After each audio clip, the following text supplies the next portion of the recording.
Welcome back to another Football Guys video. The preseason has begun, and what better of a time to make Dynasty Trades? Today's video will note 3 decisions to make in trades for Dynasty Football. This video will note PPR scoring.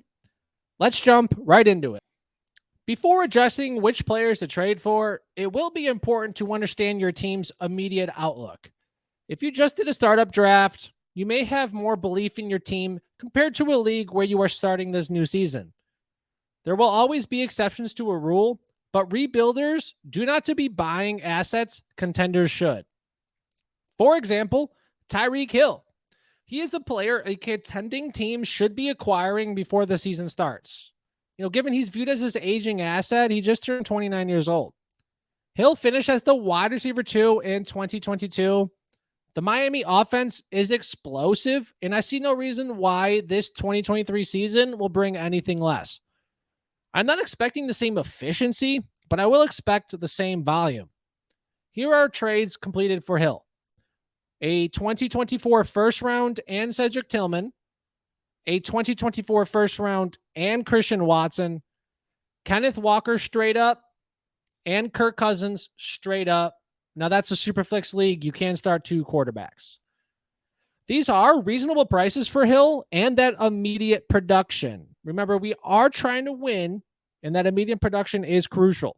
So if you can remember, Hill said he does plan on retiring following the 2025 season. This means you have 3 seasons left of that production. Why should he be on a rebuilding team to rot? Speaking of rebuilders should be targeting these young and kind of somewhat proven players. I'm thinking of Jahan Dotson. I feel like Dotson is just not being talked about enough. Christian Watson, George Pickens, Treylon Burks, these are examples of wide receivers who are being hyped up. Dotson played 12 games in 2022. He scored 7 touchdowns and averaged 5.1 targets per game. We know there's some talent there. However, this 2023 season, there may be a little learning curve. He's playing with Sam Howell, who was Washington's 2022 5th round selection. When we look at Dotson right now, he did have a touchdown receptions in that opening preseason game.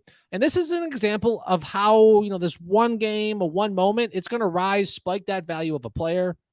So here are some recent completed trades for Dotson.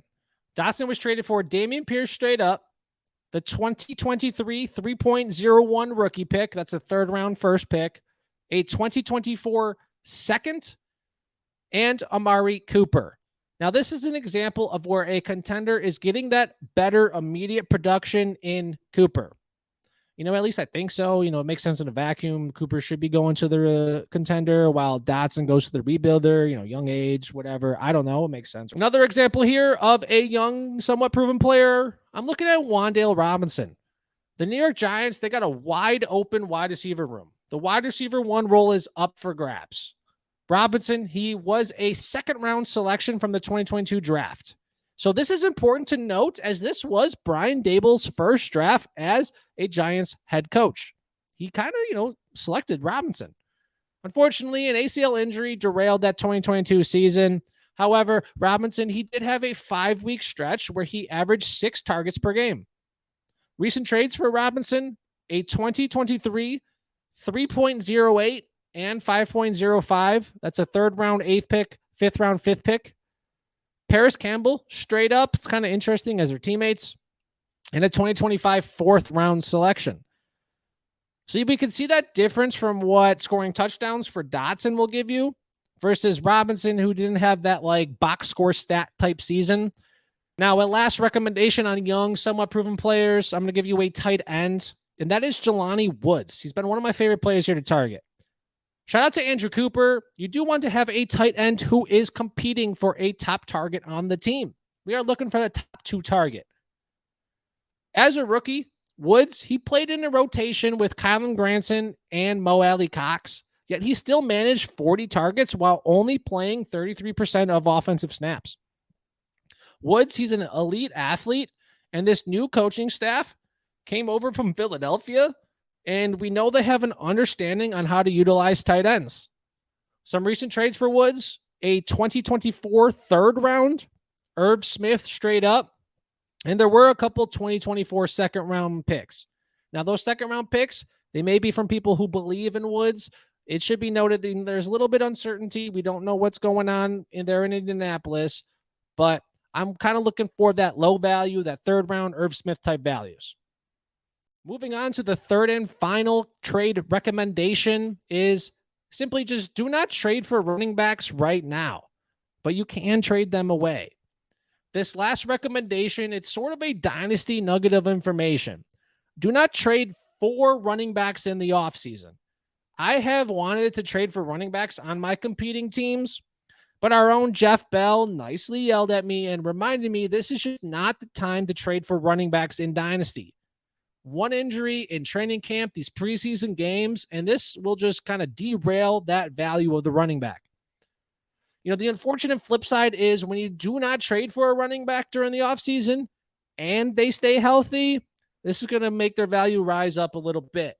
So I'm thinking of James Conner. He's set up for a true bell cow type workload, but investing the second round pick, Elijah Moore type player, it's just a little bit too risky for that kind of aging asset.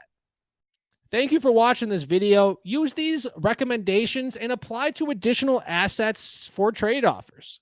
Contending teams should be buying those aging wide receivers with immediate production. You know, I'm thinking Mike Evans, Amari Cooper. Rebuilding teams should try and capitalize on low value of young and those, somewhat proven type players. Bringing back that example, Dotson, he has a higher chance of relevancy compared to Robinson, but those are kind of two examples here where I'm just a fan of that low value of Robinson. Take these nuggets of information applied to these above recommendations to any additional assets you would like to trade for or away. Remember, you need to understand your team. Are you a contender or a rebuilder? These two realities, it will determine the trade routes to go during the offseason leading up to the start of the regular season. Thank you for watching today's video. Make sure to like, comment any trades you have, questions you may have, and tune into next week when we have another Dynasty trade video coming for you.